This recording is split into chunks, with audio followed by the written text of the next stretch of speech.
Hey everybody, we're back. This will be playlist 17. Three friends, the music never ends, but I guess this time it's four friends and four old friends, excuse me, the music never ends, or three old friends plus one. I don't know.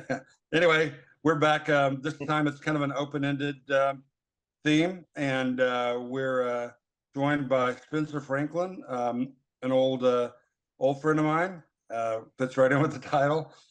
He and I worked together at Mother's Cafe in most of the 90s, a big chunk of the 90s. And then we went on to professional careers, real jobs, I guess. And then now we work together again for the state.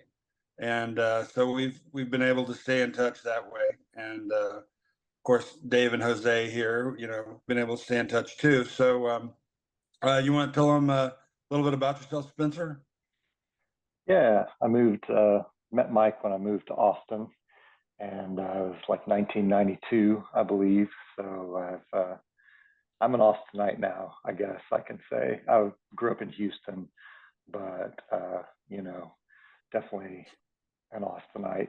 Um, yeah, used to dabble in playing music myself back in the day, so it's really fun, and I'm really grateful for the opportunity to come and talk about music, and hopefully have people check out the playlists and get to hear some really cool songs and stuff. So yeah, just thanks for having me on.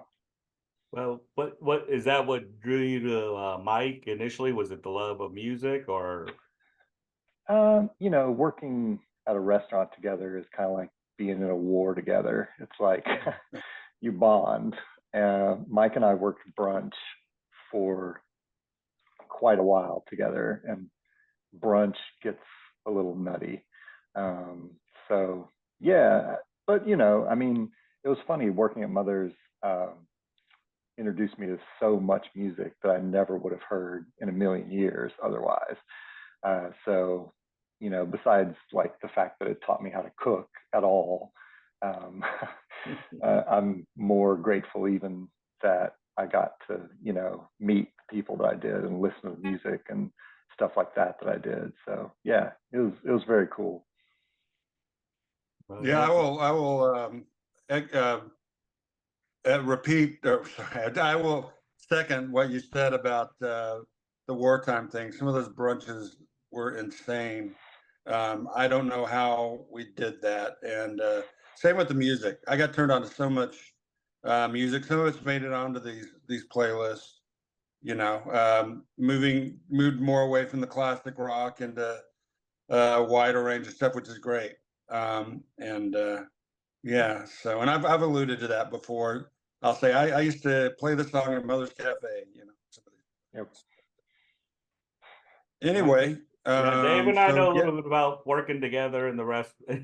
Try working at McDonald's for a year and a half or 2 years. Try doing the lunch turnover at 10:30 on a Sunday or 10-cent hamburger day. Then you find out what's what. We all know that becomes you either bond or you kill each other Yep. one way or another. Undermanned, and then two buses come rolling in. God bless. yeah, Can't imagine. that's about right. Well, so like I said, this is our 18th playlist. We haven't really come up with a name for it yet, but we probably will after discussing these songs. And so we'll just start right into it. And Spencer had the first song, which is Patty Griffin. I'll just say before he can take it away here that I remember this from back in the day at Mother's. This is one of them. He played quite a bit, and this song in particular, I remember. I ended up getting one of her later records and really liked it. Turned my wife onto it, and yeah. So what? Tell us a little bit about this song. It's "Every Little Bit" by Patty Griffin. Why'd you pick this one? What do you like about it? Yeah, so it was her first real record, and she originally recorded it basically as demos. So it's all like guitar with her playing and her singing, and not a lot of production, not backup vocals, you know, not a lot of other instrumentation at all, just really stripped down. And instead of, you know, just sort of having them stay demos, she ended up getting them released, you know, she got signed by a record label and got them released. And so I just heard a different song of hers off that same album first. KGSR was the station in Austin that, you know, you would listen to back in the day. I think it's still kind of around. They call it like ACL radio or something, unless I'm even behind the times there. But you're right, it sucks. Anyway, go ahead. So yeah, so the song was, I think, Let Him Fly was the one that they started playing a lot first, but they also, because they weren't like, you know, only playing singles radio format, they could play other songs, and they played every little bit. And that one, when I heard it, I was just like, whoa. And if you check it out, you'll definitely hear, I hope, what I heard. She's just incredible, and she just has a quality to her voice. To me, like a lot of music with singers, especially, they don't have to have like a classically perfect voice in any certain way. If you think like Bob Dylan, you know, it's like an example of that. But they have to just reach you, you know, like emotionally. I find that to be something that I really connect with, the bands and singers that I like the most. And she is just an archetype of that. You know, her songs, they're sad songs or really poignant songs, just like are on a whole nother level. So yeah, every little bit, it's a banger, like the kids said 5 years ago. Let me just say, first, we should always welcome Spencer, but I think this is part of the mission of our mission, so to speak, is being exposed to new music. And I had never heard of her. I don't know why, because after doing a little research, I was like, oh my God, how did I not hear about her? But I think she might have been a little market corrected, and you hate to generalize or throw this in, but she has that Alanis Morissette type, Sheryl Crow type feel, and she might have been a little market corrected by that, you know, as not being as popular as they became. But that's what I go, but not, and maybe she shouldn't have, obviously, because this is a fantastic song. So that's interesting. I hadn't thought of that way, but she definitely has taken a journey with some of the albums she's released since, you know. So that's interesting. Well, apparently she's written a lot of songs for a lot of people. Yeah, I'm like Jose. I'd never heard of her either, which shame on me, I guess. But she in that same kind of mold where we have some other singer-songwriters who didn't get the acclaim and the attention, but they wrote for other people. You know, there were other ones like that as well. Nancy Griffith was one from Austin. I really like her, and this is that same kind of acoustic vibe.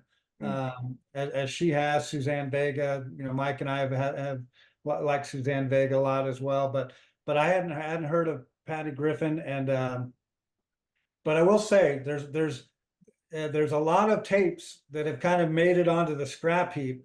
Not that they don't end up in Jose's collection, because he was the one who stole all of them over the years when we had them. But I will say that there are times where that first song that's on that cassette can make or break the cassette or the tape or the playlist or whatever. Sometimes you go, and back then you had to fast forward through them. You couldn't just hit skip or hit to the next one. You know, you're in a cassette player, you know, so I will give you some props. This one is going to endure. It was a good start to the playlist. I liked it.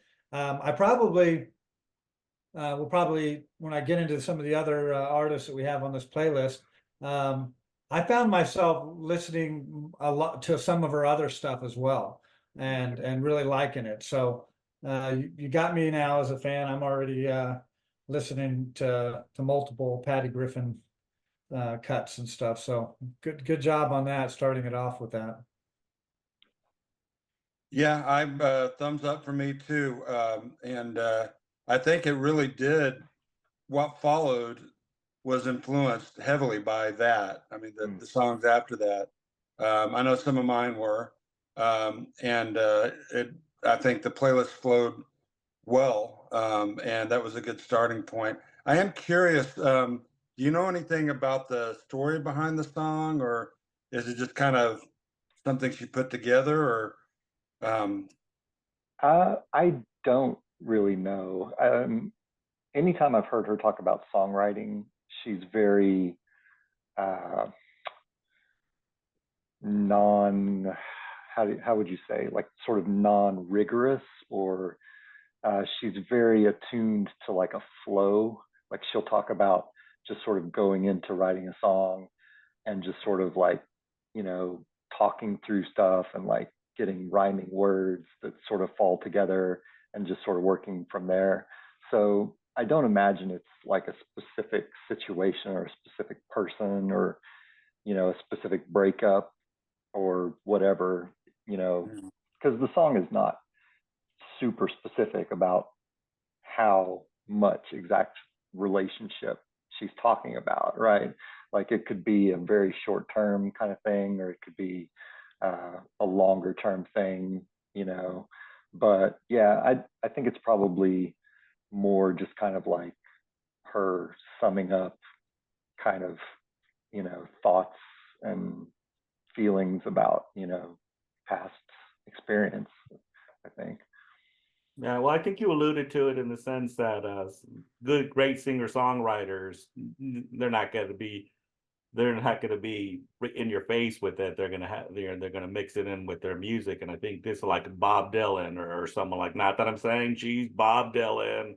Let's not get crazy, Right, but right, right. But obviously, yeah. great songwriters know how to approach that. And like you said, when you listen to the lyrics, they're really, really intriguing, and you're finding out what the relationship is and how much he's given to it and that kind of thing. But you never get a clear picture of what's going on, but you understand the vibe, so to speak.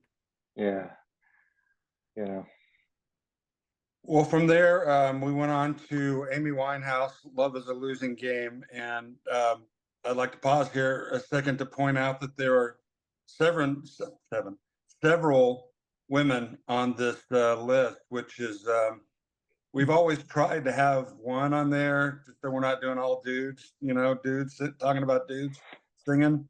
But this time we really went into it, and I think it worked great. So the song was, yeah, I just said what it was, Amy Winehouse, and that was Jose's song.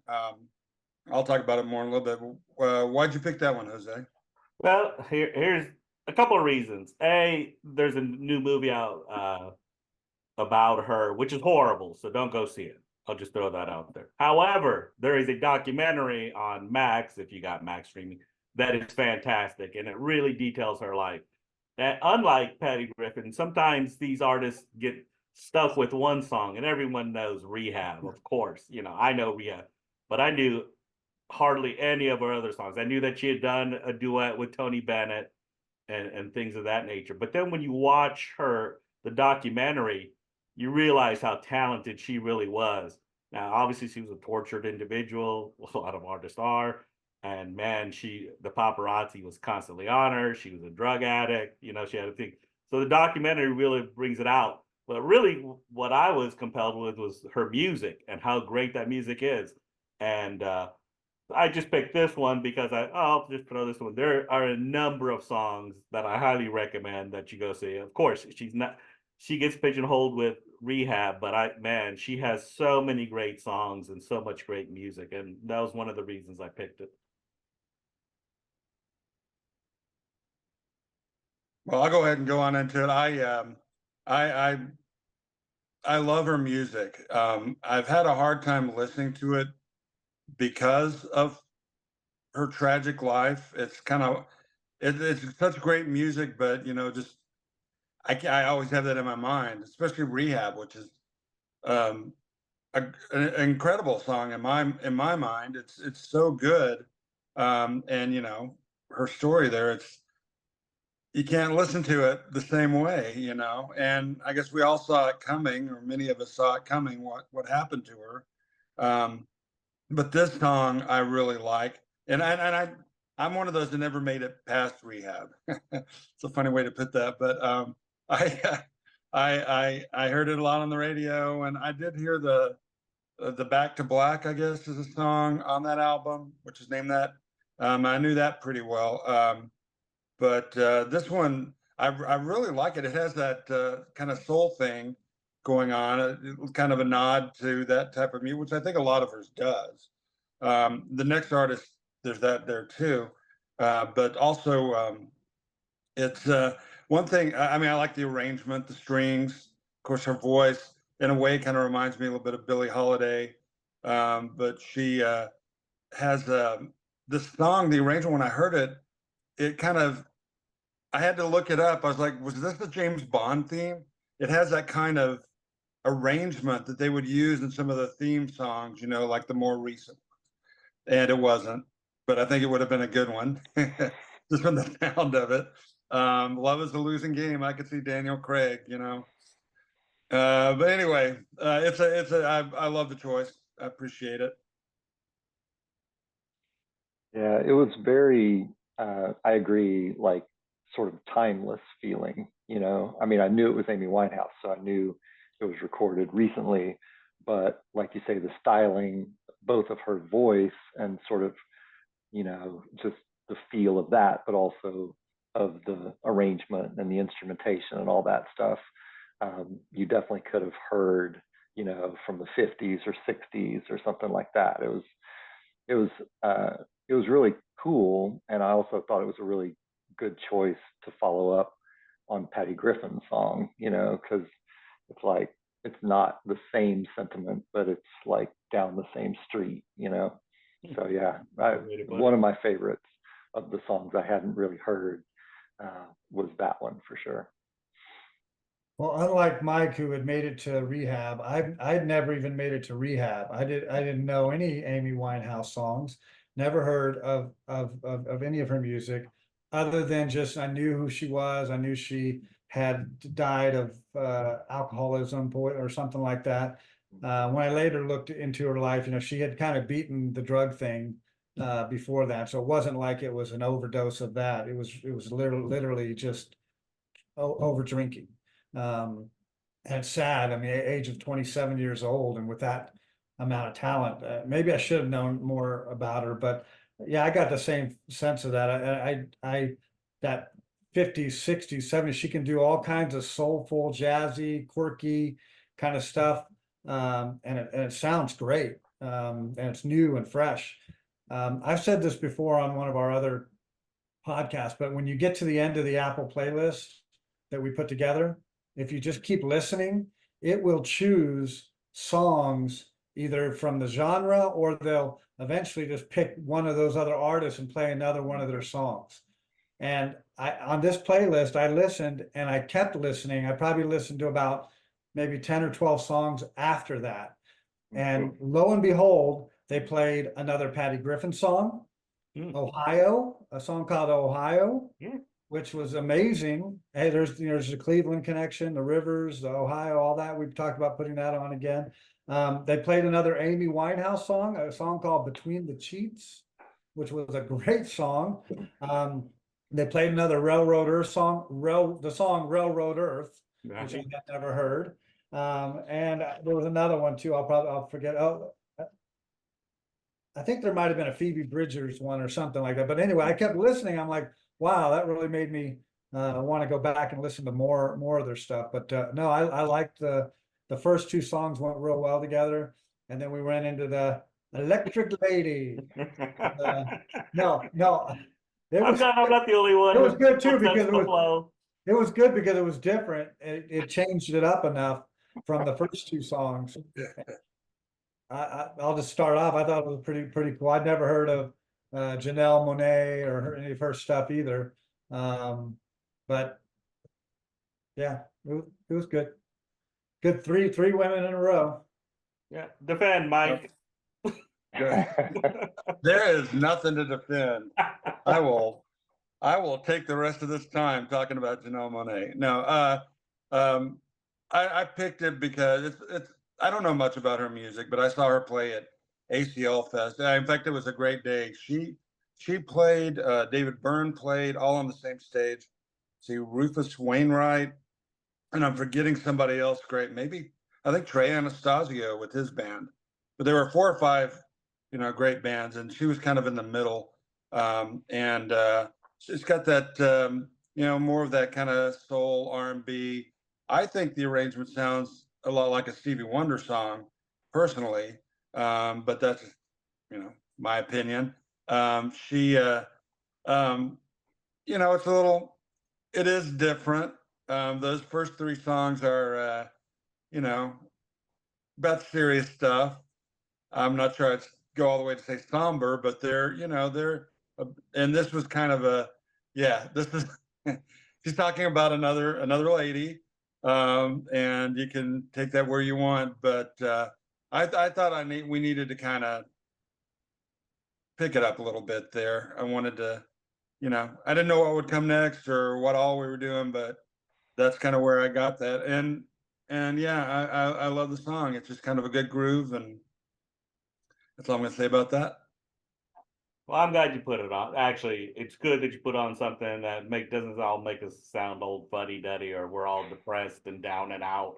And it And had it's rap in good. it. It was rapping. too. I've heard plenty of these when you work at it, like I said, and you've heard this before. When you work with younger people, you get a lot of these songs. Let's just put it that way. You get the Nicki Minaj's, you get the Cardi B's, you get those kind of with the similar kind of vibe. Not that they're like that, but with the similar vibe, with the guest star, with someone rapping over the top. I mean, it's I don't want to say it's formulaic, but it's what plays now, so to speak. You listen to any Nicki Minaj song, just listen to any of the Cardi B songs. They always throw these out there, and so it's good that you gave us a little upbeat after these after these kind of down and out songs.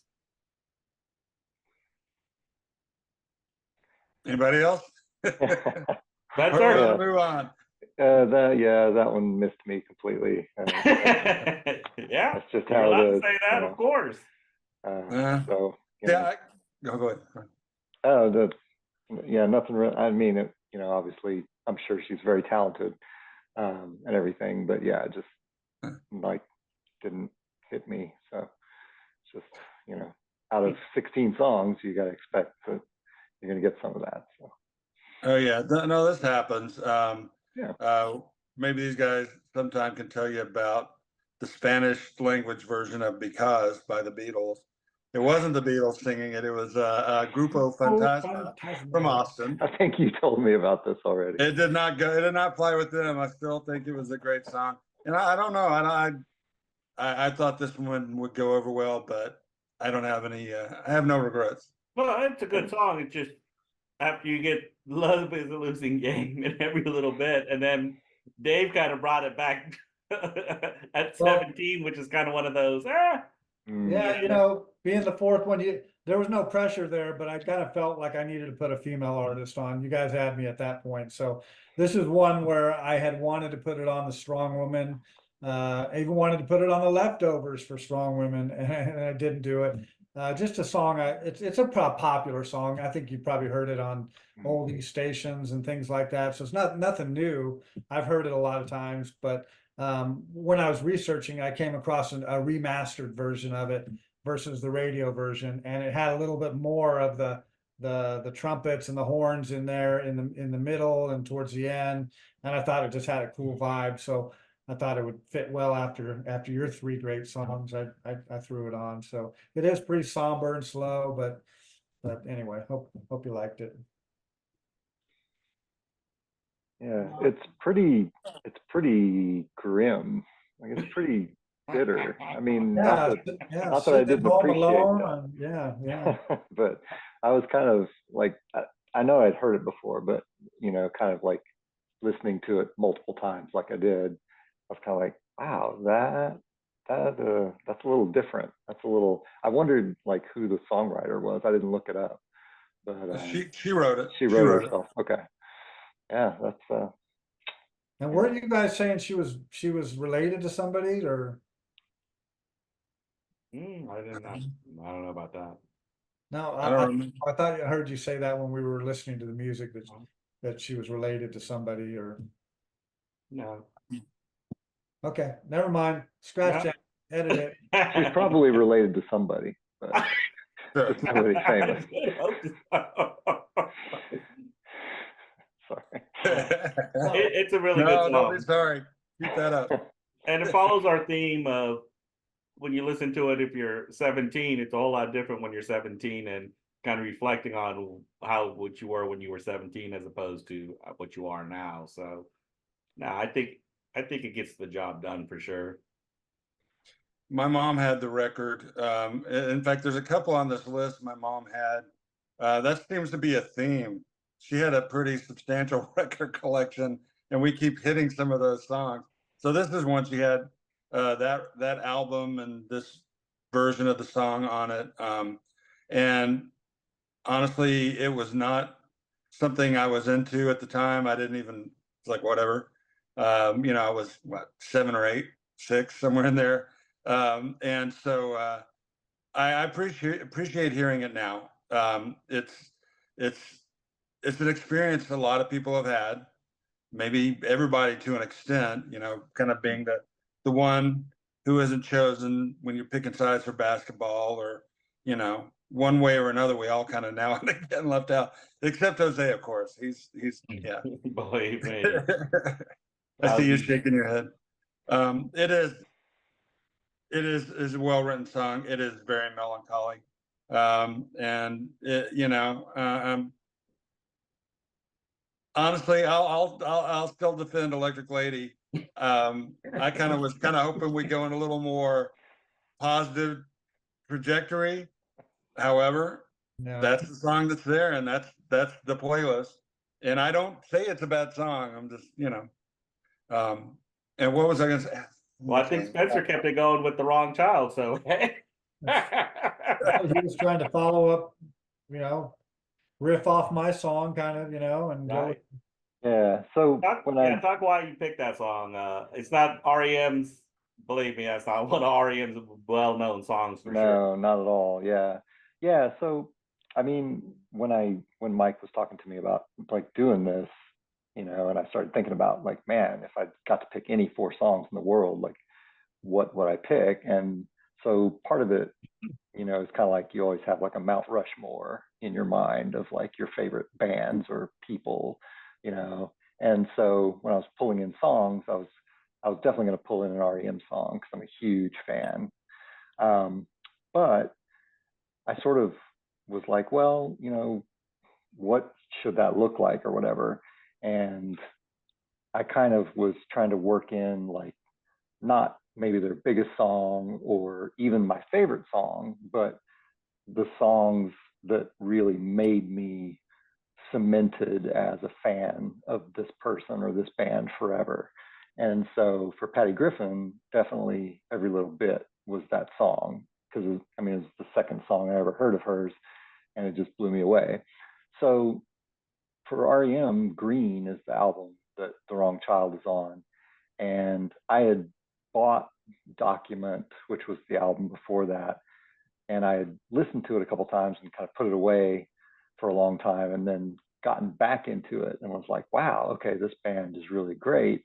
And so then when Green came out, I like jumped on it. And it's just something about like, I was 18 when it came out, it's the perfect age for like emotional bonding with new things, as you become an adult kind of thing. So, but also I feel like Green is just really underappreciated by them, or by everyone, as one of their albums. To me, it's like a clear through path from Green to Automatic for the People, which is pretty much, what everyone says their best record is. And I don't disagree with that, but there's a lot of that like atmospheric, different instruments, really interesting songs, and really meaningful and emotional songs that I feel like characterize Automatic for the People, that also Green has in spades. So that to me is The Wrong Child. There's just something about the way it starts. it just kind of throws you right in the middle, it feels like. And nostalgia is a very big thing for me. I'm a pretty sentimental guy. And so you get something like the song that is very nostalgic in a lot of ways and throws back to growing up. And I just think it's a really clear lyrical song from Michael Stipe, because on a lot of their really early stuff, his lyrics were just sort of, they kind of grew out of just the songs and almost were lost on some of the songs or unintelligible. But this song, they're really clear if you just listen. So yeah, there's just so many things about it that I really love. And if I ever wrote a novel, which I won't, but if I did, I probably would steal some line out of that song for the title of it, because there's just so many great little lines in that song to me. So yeah, so that was why I picked it, because that was one of the REM songs off of that album that really kind of cemented it for me that I was going to be a fan forever. It's definitely on more on the somber side. It's not a shiny happy people song or anything like that. So I was a little bit surprised. You know, I liked REM the first maybe 4 or 5 albums. You know, I got into them and then I kind of lost track after that. I always want to be the cool guy that puts on REM on the playlist, and then I never do. For whatever reason, I don't put them on, or Mike puts them on, and then I feel stupid. And I'm like, oh yeah, I love King of Trees, or I love The River, or I love the songs Mike picks. So I'm glad that you put something on. But when I went back and looked at the album and started looking at them, going, man, that's right. I tried to remember the songs, and it's like pop song, Get Up, You Are Everything, Stand. I mean, these were like boom, boom, boom. Then World Leader Pretend, which I think is probably my favorite on that album, and then The Wrong Child. And I'm like, okay, it's kind of a somber thing. And then it finishes with Orange Crush. But the lyrics on it, I looked at the lyrics, you know, tell me what it's like to go outside. I've never been, and I never will. And you know, I found this friend, but I can't really, you know, go out to him. And it's a pretty somber lyric when you think about it.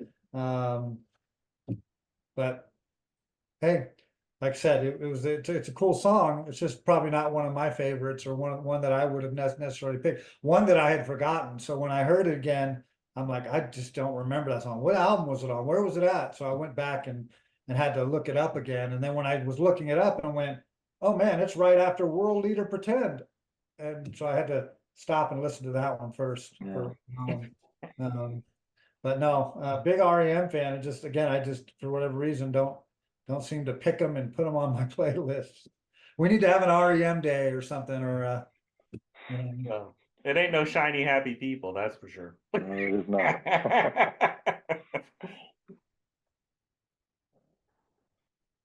Well, yeah, I knew this song. I had Green. I had listened to him for a few years, and Document was really where I started getting into him. This came out, and I thought at the time, well, these guys are getting huge. You know, they had the Green tour, and I'm like, wow, they are like superstars.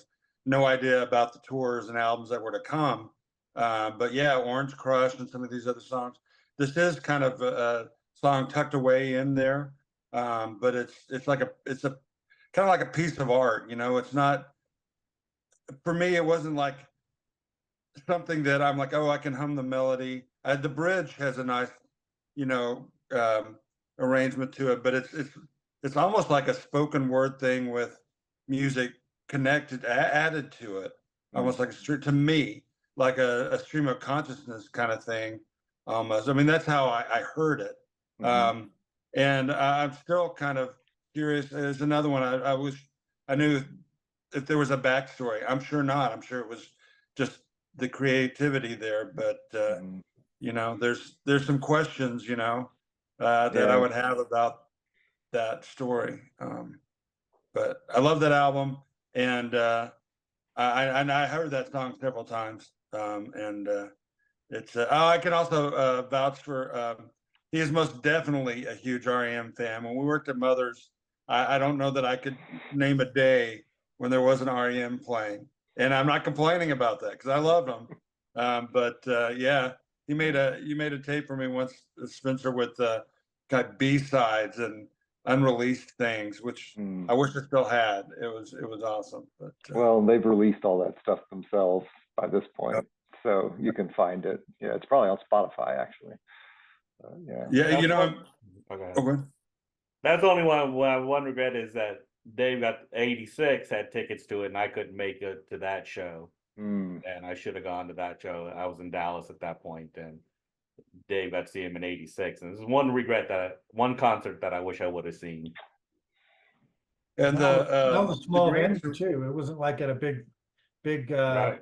I think it was at like the municipal auditorium or one of those places, like, Right.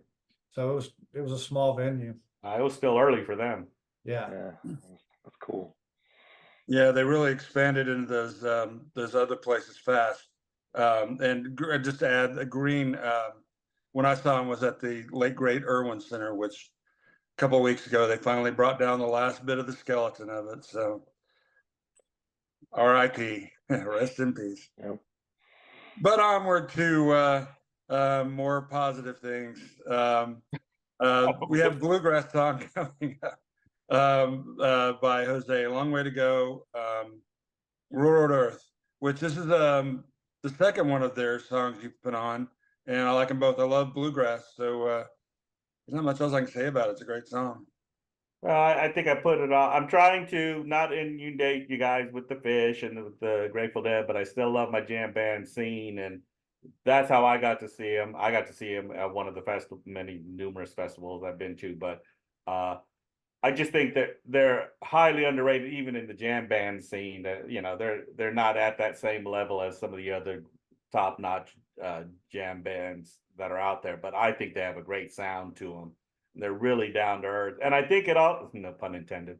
And they really, I think, and I know we'll talk about this later, but in Mike and I went to that concert that out in Austin just recently, and it was pretty scaled back, but it was really down to earth kind of music, and it really kind of set me back there. It's like, it's good to have just this raw kind of down to earth feeling, and that's why I picked it. And I think I think it's a great song as well. And you probably hear some more songs from them that I have. They've made numerous albums, and they're really great live. But I thought you guys might enjoy something like that. Not that it doesn't go with The Wrong Child, but it has that same kind of feel to it. Not as depressing. Yeah. I think the mandolin carried through, Right. So yeah, some of the instrumentation and stuff. Yeah, I thought it was a very cool song. I'd never heard of them at all, ever. But yeah, I thought it was really good. I liked it. So I thought what was cool about Long Way to Go, and then later when so I gotta give some props, Jose. So your two jam band slash bluegrass fit just perfectly in the playlist. It's when it needed it. It needed a little spark. It needed that upbeat coming out of the REM. It was a great selection. Just a really good song all the way around. But what I notice sometimes is I pick up on transitions too, and we don't intend to necessarily do this because we're not that great at picking one song and DJing it into the next song or whatever. But the end of Long Way to Go, they have drums throughout, whatever. It's not like it's drums at the very end or whatever, but it was towards the end. They're drumming and it's got this beat, and then all of a sudden I'm listening, and the next song that comes on, and we'll get to that, is Suzanne Vega, Zephyr and I, and it has this cool drum beat that kind of starts the song. And for a second, I thought it was the same song. I was like, Railroad Earth. Oh, they're just going. Oh no, that's a different song. That's Suzanne Vega's song. So I don't know if Jose and Mike had the connection going there, but the transition on those two songs was beautiful. Yeah, I was going to mention that, and I thought he might go with the acoustic version. I thought that might go better, but actually, this goes so much better with it. Yeah, it's funny. We try to sometimes really make those good transitions, and sometimes it's almost serendipity. You know, it's like I wanted something that I had that came to mind really quick. I had no bluegrass on my list, so I don't know if it was the drums or what, but I just like that popped into my mind, and so I did it. But it was not a conscious thing. I thought, well, this kind of goes okay, but you only have a few seconds to decide. So yeah, I love Suzanne Vega. This is a couple albums after the one that I really got into her, and Spencer knows about this because we played it a lot at Mother's, which was now 99.9 degrees Fahrenheit. I put a song on there in Liverpool on one of these playlists before, but this is, oh, what was it? Let's see here. Beauty and Crime, which I think is a really good record. And this song in particular, I like. It's about well, Zephyr. I had to look this up. Is a graffiti artist. I don't know if that's an actual person, but in the song, she's kind of standing there on the street, and they're reminiscing about their childhood in the '70s, playing in the street, you know, and all that stuff. The mall down the street, and that takes me back to my childhood. But I love the arrangement. She is so talented and great voice. And I don't know. I haven't listened to anything of hers lately, but I hope she keeps it up. So. Yeah, I'm a huge fan of hers as well. Even earlier stuff than 99.9 degrees. One of probably my all-time favorite song of hers is called Gypsy. It's also Solitude Standing, I think. I'm not sure about that, but yeah. But yeah, she is so like of her place. Like, you know, you think of people being from somewhere and being able to write about that. Like, she is from New York City. Like, you just get that in so many of her songs, and it never seems like forced or fake or weird. It's just like it just comes, you know, and that's pretty cool too. But yeah, I never heard that song. I'm a fan. It's good. Now, Dave had the only album I've ever heard from her. I don't even know why you bought that, Suzanne Vega. Maybe she did have a hit back then, but Yeah, her first two albums, you know, are the ones that I had, and we talked about this before. After that, I lost track. I didn't really keep up, but Suzanne Vega was self-titled album in '85, and then Solitude Standing in '87 were the two that I had, and then just both albums were really good, and like had a ton of songs that I liked on it, but I lost track because I'd never heard of this song, or I think Mikey put it on another song on another playlist that I wasn't familiar with either. So yeah, I need to go back and listen to some of her later stuff because I like that vibe. I like that acoustic sound. It's very much like the Patty Griffin stuff as well. So I liked the lyrics particularly, where she says, you know, this was at a youth mall, all of us hanging here like underage cops on a beat. And then she says, out on the corner by the fireman's monument, that was a place where all the fatherless teenagers went. I thought that was a pretty cool line. and I will say a couple of these on those first two albums did make some of the tapes in the olden days, the ones that I stole.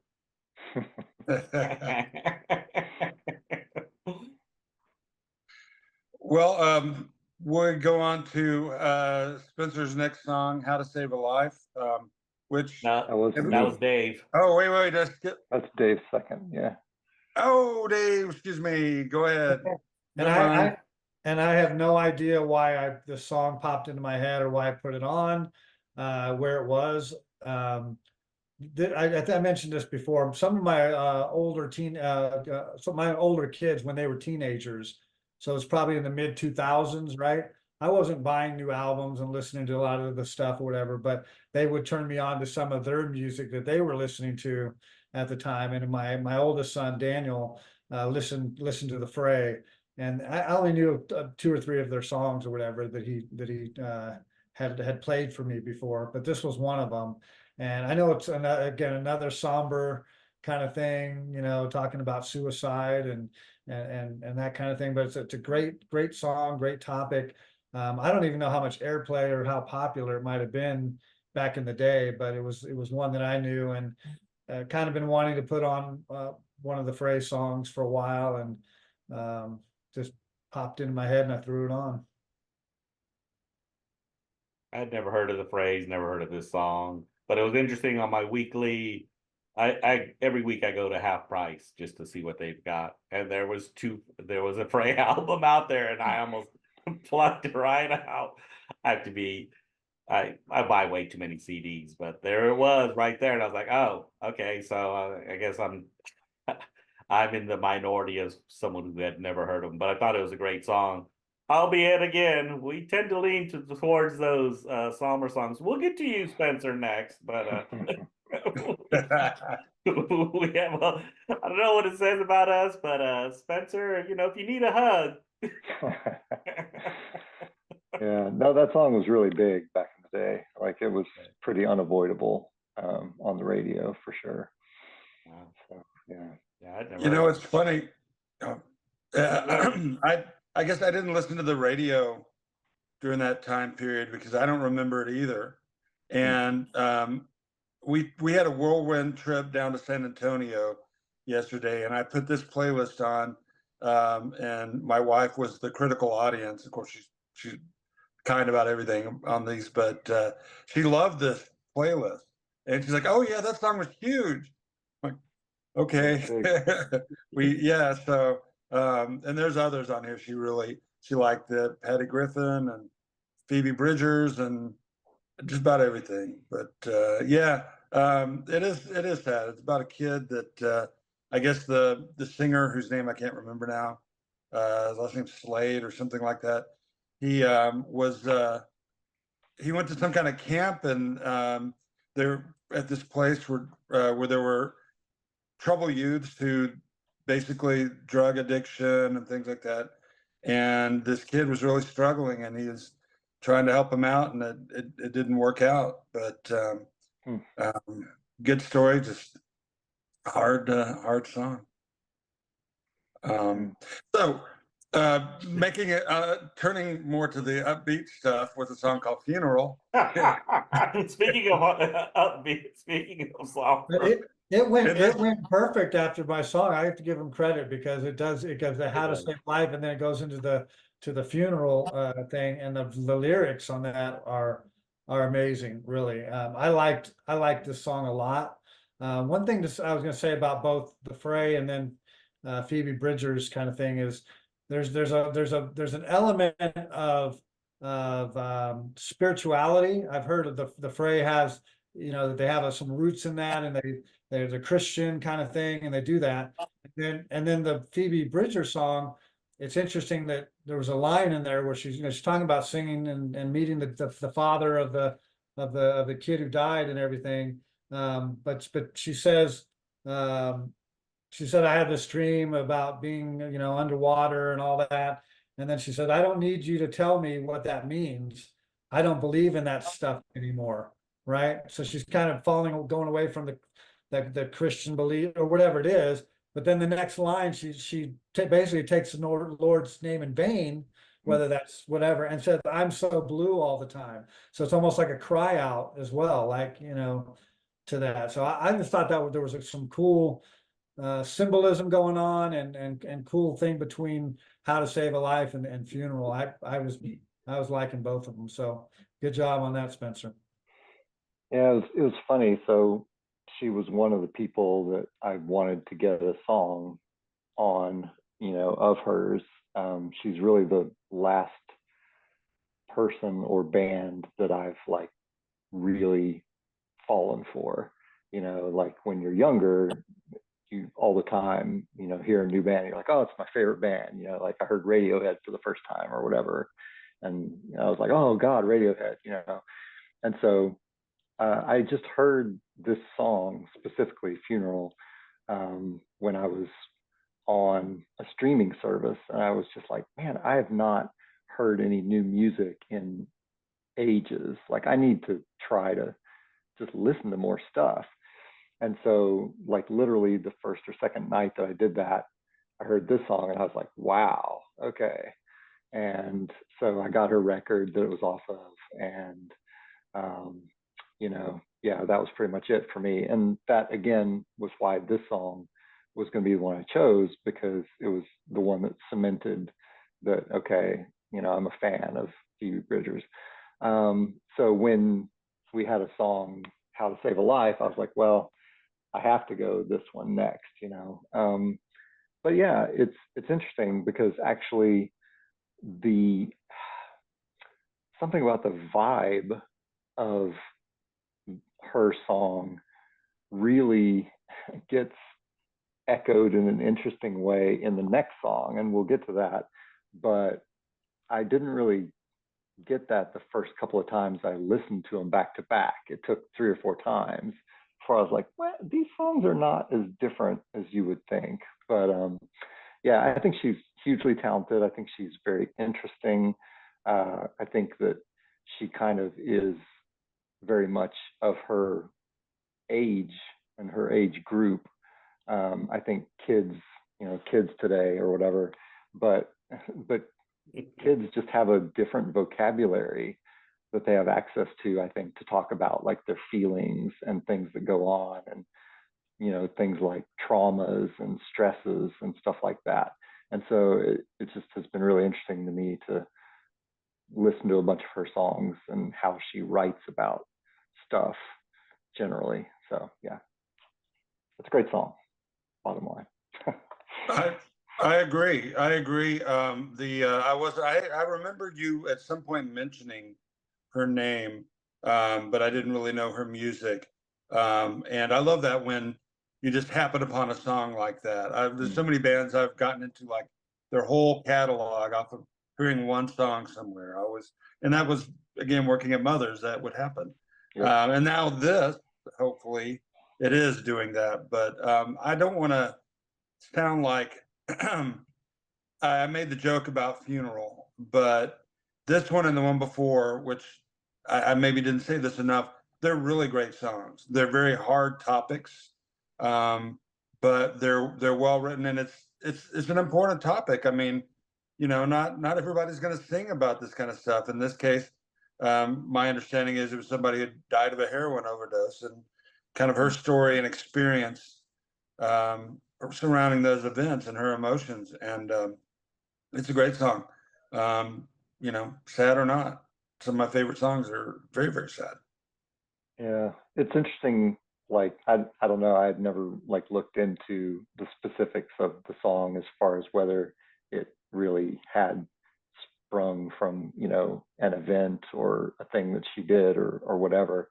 But it's, it's called Funeral, and it's obviously about her singing at a funeral supposedly, but the whole song is more, like you say, about her reactions and her feelings and her, and so it's layered, I guess. It's not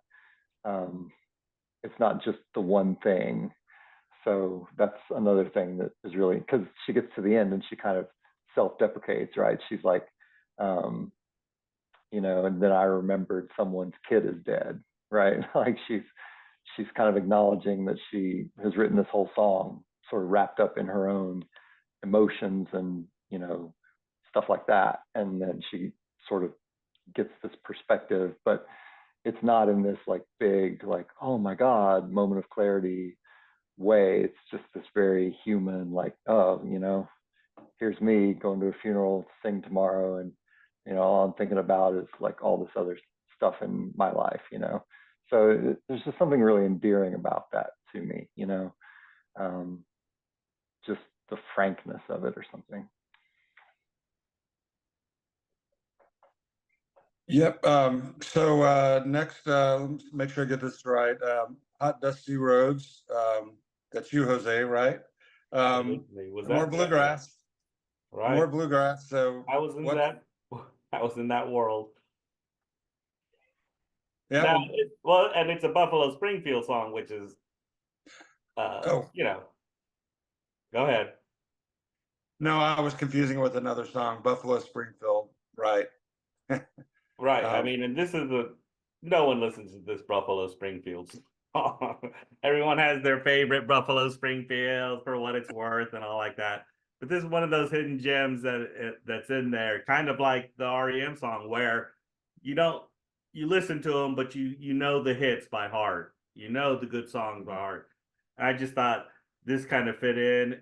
I guess I'm in that feeling that of the bluegrass feeling at this point. Like I said, seeing that the concert with Mike, but this is I just think one of those hidden gems that talks about traveling, but don't want to talk about the journey at times. I think like Spencer said, it really kind of fit in with the funeral in a different way. He's just telling a different story, not about death or anything, but just about his life and the trials and tribulations of that. And so I thought it kind of fit in there. And I just I like all of us, we all go through our phases of groups that we like, and Buffalo Springfield was one of them. And this song always struck me as like, wow, I wish they played this song more. I don't think they even played it when they got reunited for that one thing, because it's just such a different song that they normally don't play. Well, I think yeah, at this point we needed a little bit of a pivot, and it was a good pivot. It went to just something totally different. And I've listened to Buffalo Springfield, knew a lot about them, but this was a song that I wasn't familiar with either. And so I thought it was cool. It was good to go back in time, go back to the '60s and listen to some of that classic Buffalo Springfield. I mean, like the great lineup they had with Neil Young and Steve Stills, and who was it? And then who was the other? Richard Furay. Yeah. Poco. Sounds like more like a Poco song than anything, really. Right. Messina, right? Yeah. Same Messina that went on to Loggins and Messina. Is that right? Yeah. Wow. Yeah. So the classic lineup for that, and I think really the next three songs kind of just brought things up a little bit with some kind of a fun vibe and everything. But no, I liked it. Yeah, and it was, like I say, it had more of a link to Phoebe Bridgers than I thought at first, because there was just something very unassuming about it, right? Like he starts the song off and he's like, I'm not going to sing about the hot dusty roads, like some big, like I'm a big shot or whatever. I'm from the city and I like to stay at home. It's like you're like, okay, I can get behind this. Like I can vibe with that. It was just really, it was interesting. I don't know. It was really, yeah. I haven't listened to a ton of Buffalo Springfield, but yeah, I liked it a lot. It was pretty cool. Yeah, me too. I like I like Stephen Stills.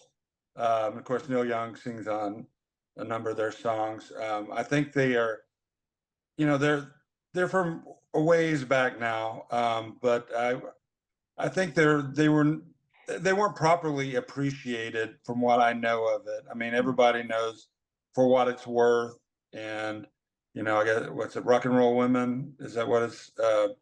And songs like that got a little, that you'd hear out there, but there's some great songs, and this one I like the simulated sitar on using a guitar to do that. I guess was that Stills on this one? Probably. I read somewhere that he somebody's biography talking about Stephen Stills teaching him how to play a guitar to sound like a sitar. But yeah, this makes me want to go back and listen to some of their stuff. I haven't in a while, so I appreciate it. It did go great after that last one, and then I come in with a Charlie Rich song, but it's covered by Doug Sahm, who, if you've heard of Sir Douglas Quintet, and some other bands, he was in the Texas Tornadoes, Los Super 7, which we'll get to in a second, but he kind of a eclectic, but very connected to Texas, hippie cowboy music, and also the San Antonio sounds from San Antonio. He was from there, and he's buried there. But it's I want to get it right. Anybody going to San Antonio? and we heard this song. Jose mentioned a few minutes ago. We saw this concert. It was a benefit for getting people to register to vote down in the Rio Grande Valley and the other places. But this particular show was for that, and had a great lineup.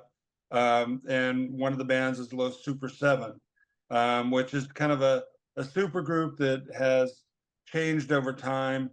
Doug Tom is gone now, but he had been in it one time. He had also been, like I mentioned, the Texas Tornadoes, and the guys from that band had been in that. And was three of the guys from Los Lobos, and they were there that night. And so they played this song, and I just love it. I hadn't heard it in a while, and so I just kind of wanted. I wanted to put more stuff that kind of came from that show, but anyway, it was great. I had a blast that night.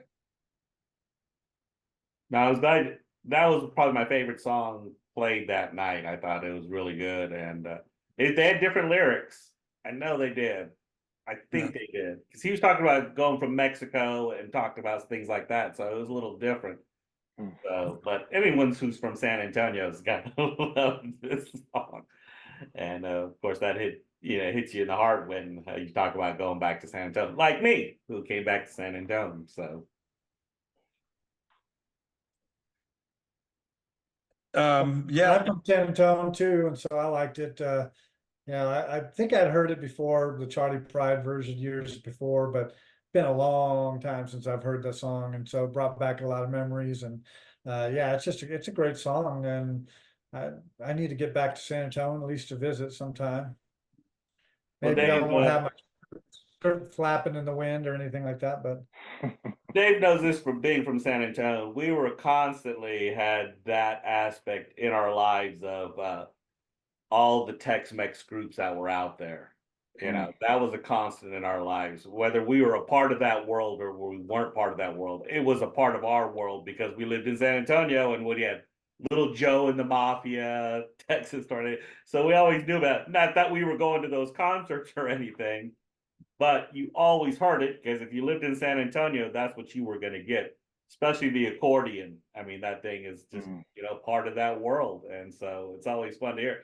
And I will say this, going to that concert, it made me finally feel like, yeah, I really am in Texas now. I'm ingrained in Texas now with that whole concert and with this song. Yeah. Great song. One of my probably top 5 of the whole playlist. Yeah, it was just so much fun. You can just tell that they're kind of having a lot of fun doing the song. Something that you don't always get with big hits. Like everything has to be so perfect. For a song to get released. And now they auto tune the voice. If it's not perfect. And a lot of the vocals on that song and that recording aren't perfect, but they work perfectly for the song, So, hey, buddy.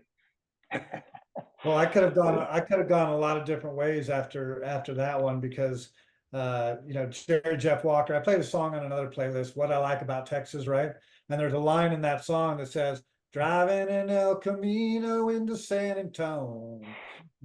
So he's all about Texas and San Antonio, and could have put on Hill Country or Leaving Texas, a lot of different Texas kind of songs, but for some reason this Jerry Jeff Walker song called Navajo Rug is just one of my favorites. And you'll probably pick up on this, Spencer, but I've just like Jose's put on the jam band, and maybe Mike's put on Talking Heads or more, Steely Dan or whatever, whatever. I've put on quite a few Jerry Jeff Walker hits into the playlist, and big fan of him. He died a few years ago, and I've seen him once at Green Hall with my then brother-in-law, who would take me around the Texas Hill Country playing Jerry Jeff Walker all the time, and so I've carried that tradition on for him, but this Navajo Rug song is more about Colorado than it is about Texas. But it's just I like the story of it, and I like the chorus of it. It's just a fun song to sing. Yep, I agree. Great song. great song. I had heard it a few times, and yeah, and when it came on, it's like, oh, okay, yeah, and it really even grew on me more listening to it multiple times over the week. Yeah, just fantastic storytelling song for sure. I love that song. You talk about top 5 songs on this playlist, and man, I'm fast becoming Jerry Jeff Walker, and only because of the sentiment of the song. It talks about, and we've all had this, where you identify something with a relationship and whatever happened to that. We've all been through these things before, and it's funny. Something as innocuous as a Navajo rug can evoke such emotion. You're like, oh, I wonder what happened to that rug and the relationship. That's right. Right? It's not like just, oh, whatever happened to that person. So whatever happened to that rug was relevant to that relationship. And we all can identify with something, with an object that identifies with a part of your life. And so, man, it really went well with the other song, and it really went well emotionally. I just thought it was one of the better songs on the playlist for sure. I agree. Well, another mention of my mom and her record collection. She had Viva Terlingua, and so I grew up hearing that, and I kind of really related that to moving down here into Austin and the Hill Country and all that. And I didn't know this particular record. And then one day, again, Mother's Cafe, somebody has left the CD on the bar. It was like an unopened copy of the CD. And like at the end of the night, I asked her, I said, whose is this? Anybody? Nobody knew. I'm like, well, anybody mind if I take it? So I took it. Nobody did, and it was great. And this song in particular, it's yeah, he's telling a really a really a really deep, not deep, but a really meaningful story for him. But in a simple way, and it's I've had that experience too. There's certain things that take my mind back to that place, and so nothing. You can keep playing the Jerry Jeff Walker. I have no complaints. I'm glad I'm not the only thief around here. Especially when it comes to music. Yeah, yeah. So yeah, we went on to Cotton Alley. That's 10,000 Maniacs. Just want to make sure I got that right. Yeah, and that's Spencer's song. So take it away, Spencer. Yeah, so I had kind of had They Might Be Giants as maybe sort of the fourth direction I was going to go for a band that I love, love, love kind of thing. But 10,000 Maniacs is definitely at that level, and I had kind of picked out a couple of their songs. And once, we had the previous song, it kind of put this song in mind for me. So this is off their first real record. The one that broke them big was In My Tribe. That's the one that had like the cover of Peace Train, and it had some of the other songs that sort of made them, make it. But after I had gotten that record and listened to it, I was like, oh, they have this other record, and it's called The Wishing Chair.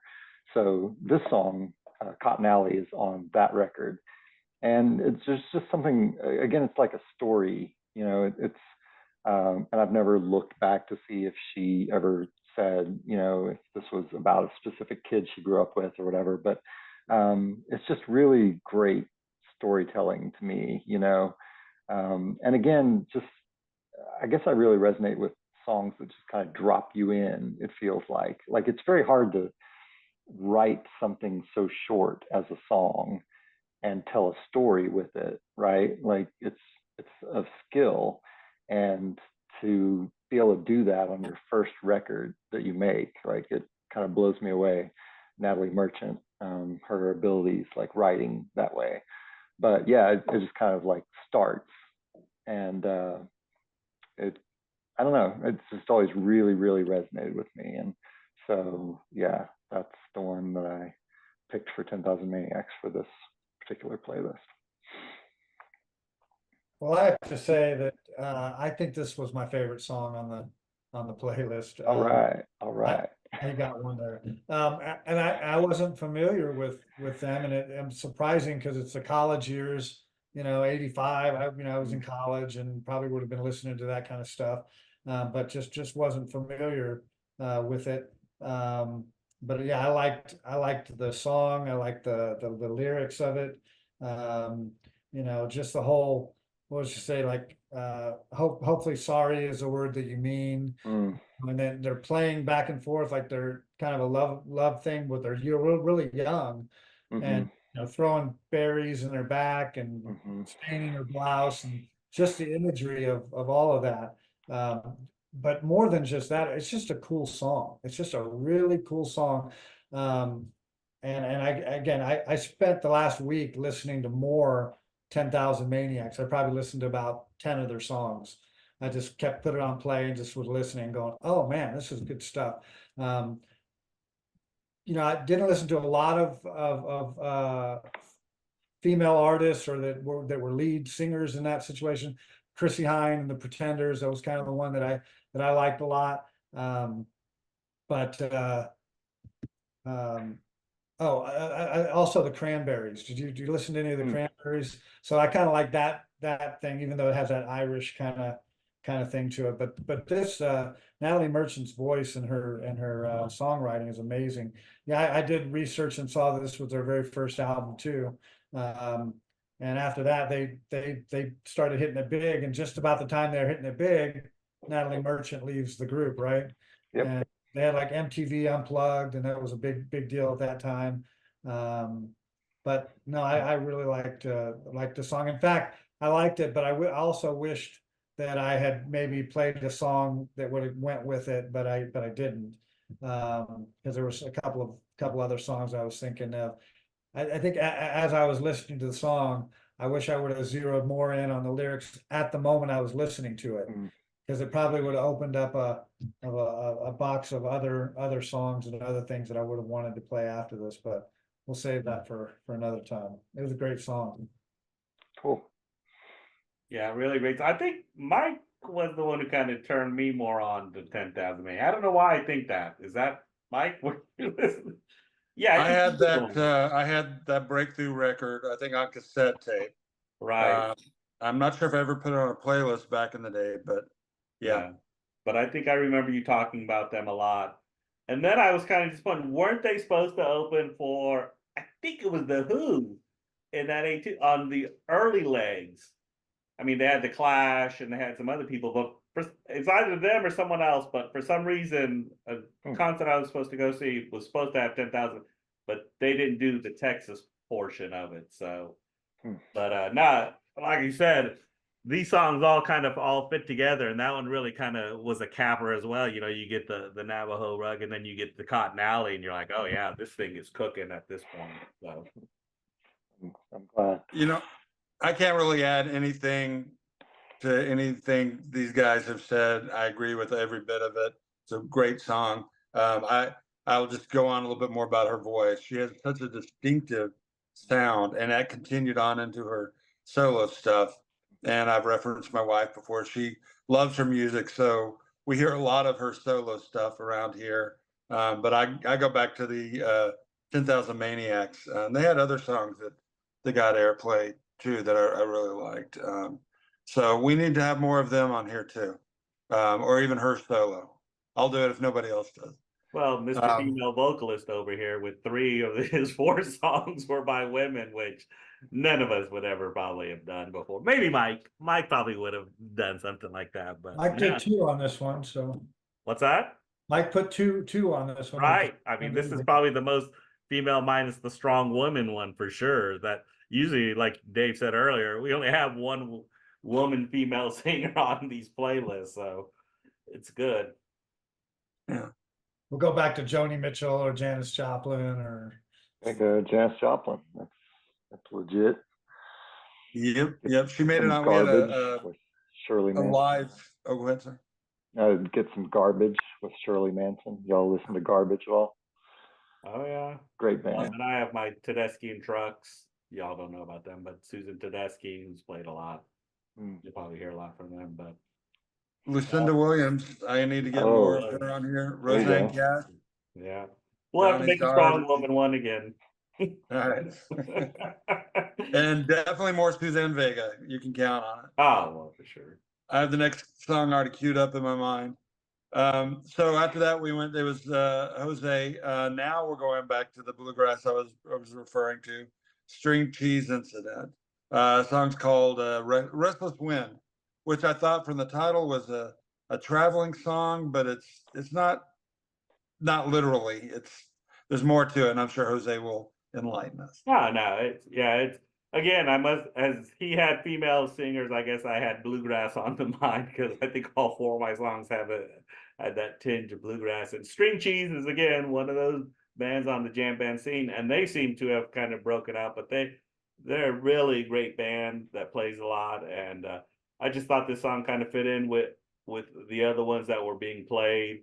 You know, as we get into these themes and stuff like that, and Restless Wind is just one of those. It's like Hot Dusty Roads. It's one of those songs where it talks about being restless. It talks about trying to be free. It talks about trying to do your own thing, you know. And so String Cheese, if you ever get a chance to see them, they actually play a lot around here. So it's kind of nice. They're originally, I think, from Colorado, I think. So just a fun, great band to listen to. I've seen a couple of 3 or 4 times. Always a lot of fun, and I just thought it fit what we were going with here.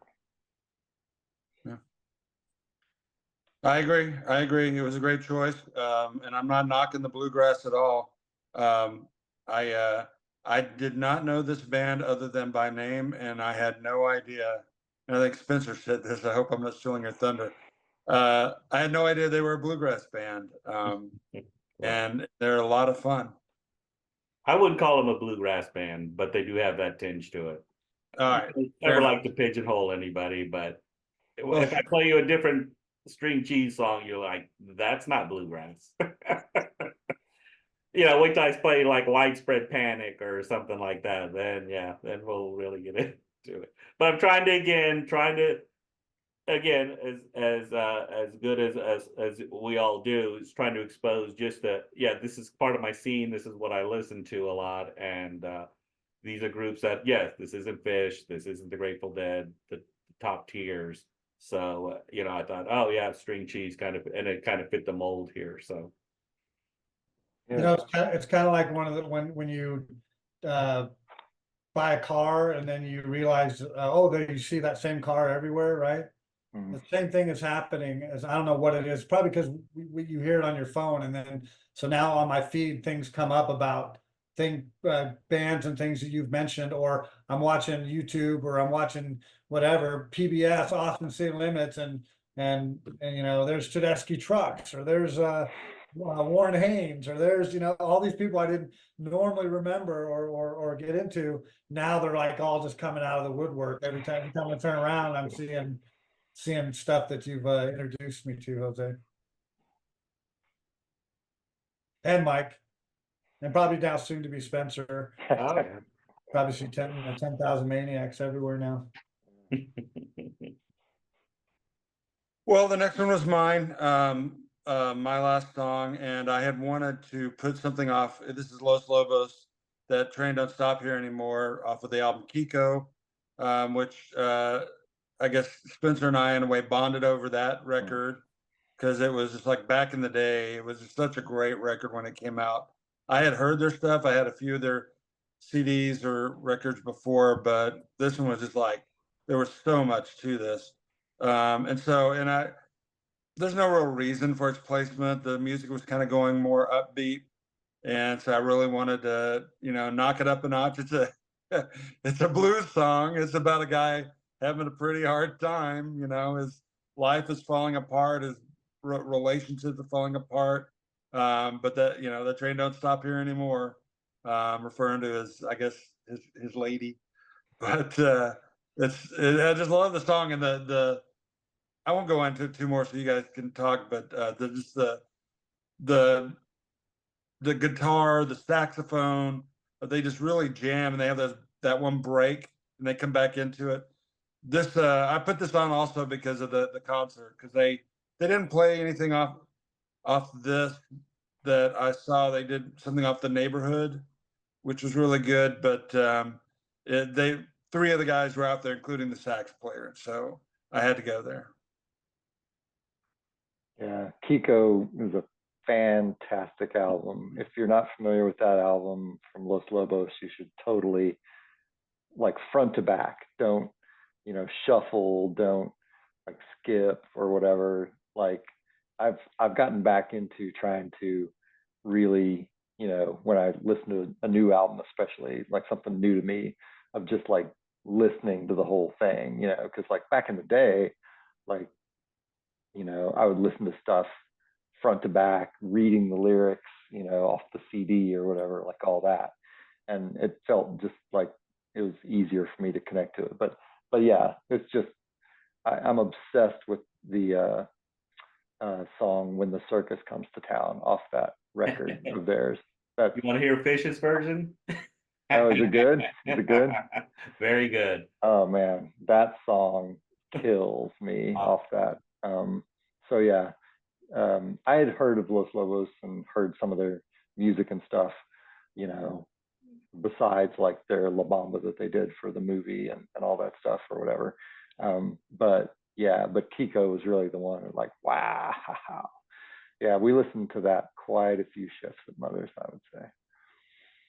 I was introduced to Los Lobos because, well, Jerry Garcia used to say that was one of his favorite bands. And then, like you said, you heard La Bamba and you hated that they kind of got stuck with that, like, oh, they just play La Bamba, which is an old song, and that's what you got to listen to. But then Jerry kind of gave him his thing, and then, like I said, they covered Bertha. It's a Grateful Dead song. It's a really good song, and they just kill it on that song. And then Fish in their concerts does covers When the Circus Comes to Town, and such a great song. And so then I got to see them about 5 years ago. They're still kicking it, and they're still rocking it, and they rock hard. And like I said, then with Mike and I got to see members of them do it, and you're like, yeah, they're the real deal. They're real. They really get to me. Being from Texas, I should know more of Los Lobos, but I don't. Just the peripheral, greatest hits kind of stuff. And but this song was cool. I liked it. I like the blues. Mike's always good for a good bluesy type song, So I liked it. Can't say I had much thought to the last song though. I don't know what I was thinking, but no comment. No comment. I'll just say this was an album that my sister had when I was growing up, mid-70s, the Rod Stewart kind of thing. And it wasn't until years later that I went back and I came across this song. I've just always liked, again, I like the storyteller. I like the way they weave stories. So that's always a big thing for me, is if it can tell the story, then it evokes some emotions. Versus just verse, chorus, verse. We didn't say anything. Born in the USA, whatever. But this song, had a great message, and I think for its time, was 1975, and so way before we've had the the times that we're in now with the LGBTQ community and with how that has taken place. This was back in the mid-70s when it was the closet thing, and nobody talked about it, and people, no one would come out, and even us as kids growing up probably didn't know, at least I don't remember anybody that was gay or homosexual or anything during my childhood. It wasn't until later then those things started surfacing more and more. So anyway, I thought this was a cool song. It's got a great meaning to it. Unfortunately, Georgie gets killed, but Rod Stewart. It's not like I'm a Rod Stewart. He's my favorite or anything like that. But I like some of his songs that tell stories, and this is one of them. Yeah, this was one that I went and researched because it was just kind of eating at me for a few days. I was like, could he have written this? Like, I was like, Rod Stewart? Like, I just didn't think it was you know, I was like, maybe somebody else wrote it or whatever, but no, he wrote it, and apparently it was a slightly fictionalized sort of version of an actual, you know, event of a person that he really did know. I guess he said that Ian McLagan or something from the band Faces that he was in before he went solo and all that was a better friend of this guy than he was, but he was also like friends, you know, in the friend group kind of thing. But yeah, I was kind of also struck by when I looked at it. It's like, wow, it came out in like 1976 or early or late 75 or whatever. Yeah, that's really kind of ahead of the curve for sure that you think of. You know, it's hard to really think of any song of the 70s that explicitly sort of, you know, brings up topics like that. So yeah, it was very interesting. I did find it interesting as well. There was in the Wikipedia article like a mention of, you know, how closely the part two of it resembles the Beatles. I can't remember the song title off the top of my head, but apparently at some point somebody asked John Lennon about it, and he was like, "Yeah, I guess the lawyers forgot to listen to that one or something." I was like, "Yeah, that's pretty much the song or whatever." What song does it sound like? It does, like, now that you say that. I can tell you what it is. It's a solo John Lennon, Mother. Is Mother, don't go. Right. Daddy, come home. Yeah. Oh, okay. And you know what? I didn't even make the connection when I was listening to it until you I said knew that. it I'm was like, oh something. yeah, Well, it's funny I'm because surprised. the first part of it sounds like a Bob Dylan song to me, Right. and I can't remember which song exactly I'm thinking of there either. But there's a Bob Dylan song that the first part of it really reminds me of. But yeah, the second part I was like, oh yeah, that's a Beatles or John Lennon or something. But you know, I mean, that happens all the time. Like, you know, what do they say? The great ones steal. You know, so yeah, it was an interesting song for sure. And like you, I'm not a huge Rod Stewart fan or anything, but you know, definitely glad that I listened to it and like got a different way of thinking about him a little bit. That's for sure. You know, Oh, go ahead, Mike. Right. Well, Just say no comment. It's just the placement of the song. You know, if it would have gone behind, let's say, Funeral, it probably would have worked a lot better. Just throwing that out there. You know, but we get all these upbeat, you know, these bluegrassy, upbeat kind of songs, and then we get we go back to that kind of maudlin, kind of melancholy kind of thing. I was like, oh, okay. You know, like you said, Dave, sometimes when you start it, you set the tone, but sometimes when you end it, you also want to go out with a bang and with a whimper. Not with the whimper, but well, dang. All right. not that I'm being harsh. How you really feel. These guys know how I really feel. They're never gonna hold that against me. And I'm never gonna lie to these guys. So, you know, like I said, it's just the placement. It's a fantastic song, and it's a great song. And like you said, Rod Stewart, and you don't expect this from Rod Stewart. I mean, let's face it. Do you think I'm sexy?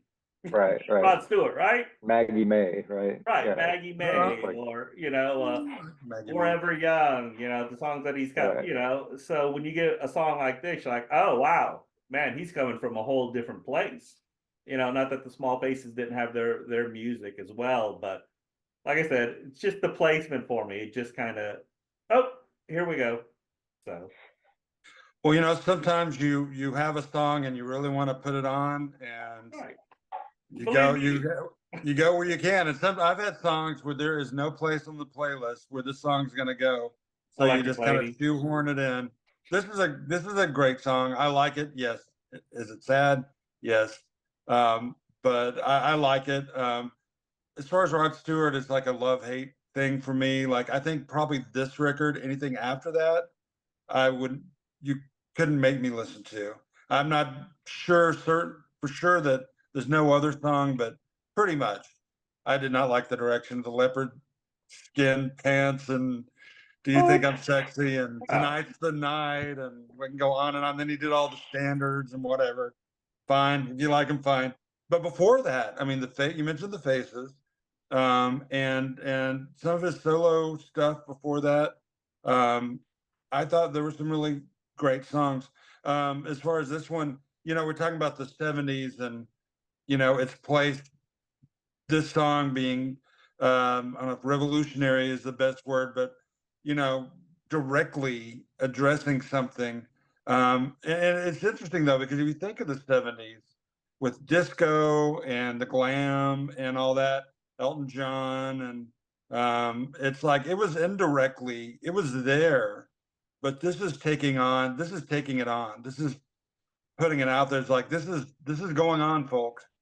It's not just putting on makeup. This is people's lives getting destroyed, and I Well, thought it was a it great was kind song. of interesting though, because like when he talks about the actual event, it's not super clear that he's saying that that was a big part of it, because he's like, oh, this leather gang from New Jersey whose one aim was like to roll some people, like basically rob them, right? Right.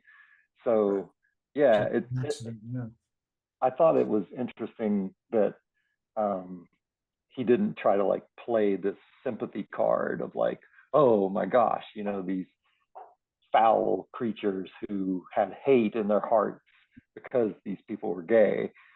It almost was like, kind of like just he wanted to tell this guy's story, and this almost the sadder part of this guy's story was like his family kicked him out, right? Like, Right. that's how it starts, is like his mom can't believe that he turned out gay when she like tried to do everything for him, like it was some huge terrible thing or whatever, and all that. And so I don't know. Yeah, it was just interesting all around to me, like the whole song. You mentioned Yeah. something, Spencer, there too. It's like, yeah, it wasn't like it was a hate crime or that it was Right. something like that at the time. But at the end, though, he does provide that advice where he says, never wait or hesitate. Get in, kid, Mhm. before it's too late. You may never get a second chance. And that was kind of the message that he probably took from that, is that that his friend George, he lived his life to the fullest. He Right. accepted by Manhattan's elite, and and did all the things like that, and just became real popular in New York after he left. And he's probably telling the message back to him is, hey, don't wait, man, take off, do what you need to do, and never know when it's going to end. Not to oversimplify or anything, but would it have been a different song if Elton John would have sang it? Would it have been received differently? I mean, it's like Dave said, no one was going, Elton John is gay in Well, '79. No one you was feel saying Elton that. John, Freddie Mercury, Pretty right. So if Stewart, someone they like were that would all, sang it, right. If someone like that would sang it, would it have had a different impact? Probably not, because we lived in the '70s. Like Dave said, I mean, that was just things we didn't think about, things that we frowned upon, homosexuality. Everyone used the derogatory F word, growing up. It was just accepted, much like the N word was accepted throughout part of our history. But it was gaining traction in songs like this. And I just wonder if an Elton John or Freddie Mercury would have sang it. Now, again, Freddie Mercury never came out back then. And he even didn't say he had AIDS when he was dying of it, because even then there was still a stigma to it.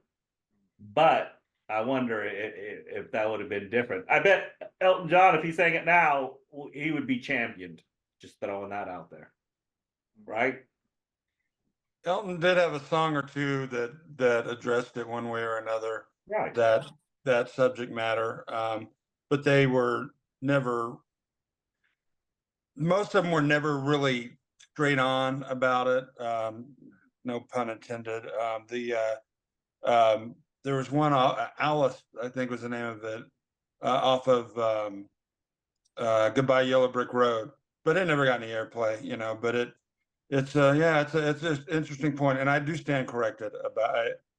The song wasn't about a hate crime. It was about being, disenfranchised by your family, by being, kicked out by your family, And I think I read a little bit more, too much into it on that Well, line. I mean, I think it's definitely up for interpretation, like how Right. much in that moment could have, like who knows, what Right. the kid who did the actual killing, might have, he may have had a reaction like to seeing two men walking home together or whatever, like, but it kind of left it didn't try to play that up to say, obviously that's what happened or whatever, because I mean, in New York City in the 70s or whatever, uh, I didn't live there, but from how people talk about it back then, like, anybody could have got stabbed to death or mugged 3 times on their way home, walking home in New York. So yeah, Well, it's- but it was just but like you an said, interesting little song. homosexuals were targeted because they were homosexuals, because they were like that. And so I don't think you missed the mark per se, Mike, as to, yes, they were like to roll people, they like to beat up people, but why did they pick them? Because they were two guys. And because they were probably homosexual. And that's the only reason they needed. Not just because they like to do it, but would they have attacked a regular couple? Probably not. They might have. I don't think he was with anybody. I think he was just walking home by Yeah, himself in the but story. yeah, But it's not the accidental death of Georgie, it's the killing of Georgie. So I Right. mean, Yeah. it was wrong place, wrong time, and things got out of hand. And you're right, there's probably parts that aren't told here where maybe it was because maybe we don't know. yeah. See, as much as as much as say the placement's wrong, it's a great song. It invokes a lot of discussion, and it's pretty amazing that even back then. That's exactly what I was gonna say. It's, we can say what we want about where it went, but I'm just repeating you in different words. But yeah, look, I mean, how much time have we spent on this compared to other songs? It clearly got our attention, and there's a reason for that. Yeah. So Well, that's I'm why a we. firm believer in. We listened to it as a kid. We probably didn't even probably gave it a second passing. Like, what's going on? He killed him. Okay, let me go find another rocking song. We didn't interpret it as when we were younger, especially in our era. It was obviously changing. Our minds were being changed, but this wasn't a song you weren't gonna be blaring out of your radio on a Saturday night. That was for sure. So. Well, we've come to the end of this playlist. It's been fun. We've had some ups and downs, literally, musically, and I love a lot of these songs. I like them all. I mean, it's great, and it's always just the different points of view musically and our opinions of these. I really cherish that. You guys are welcome to chime in. I just want to add. Thank you, Spencer, for being our first, maybe only guest. I don't know. We'll see. But I thought it worked out really well. You didn't ruin it. No, actually, you had a lot of great stuff to add, and I really appreciate it. What I was going to say, Spencer, first of all, thanks for being a part of it. I know that, like you said, Mike, Dave, and I have obviously have a different bond that we've had forever, and you've had one with Mike, but you've introduced us to a lot of great songs. So, what was how did you feel about it? I mean, are we nutty? Are we out of out of bounds? No, it's a lot of fun. I mean, everybody that I've told, that I'm getting to do it is like, oh, that's really cool. That's really exciting. And yeah, it is. I mean, and just for me, just the chance, like I say, to, get songs out there for other people to listen to and hopefully like, is always just really a lot of fun. I don't know. It's kind of like when I was playing music more back in the 90s and stuff, like I was always more nervous to play a new song for like people in my band, like my bass player or my sister who was in the band too. That was always more nerve wracking to me because it's just more immediate, and like their thoughts on it mattered more. So I kind of got that feeling again of like, oh, here's some songs potentially that I really dig and I really hope you know, these people dig it too. So yeah, it was a blast, and you know, thank you guys for having me. It was a lot of fun. Yeah, thanks, Spencer. It was great. I liked the songs and everything, and getting to know you a little bit better too. That's always neat. We get to an age where sometimes we don't pick up new friends or whatever. We're stuck in the old way. But appreciate you coming on, and hopefully we'll stay friends, stay connected, and appreciate it. Sounds good. Well, we're Facebook friends now, so we're friends I forever. did. I sent that request out to you, and he responded. He did not block me. So I think they found my replacement. might have to go from a trio to a full, might have to go from Rush to the Beatles,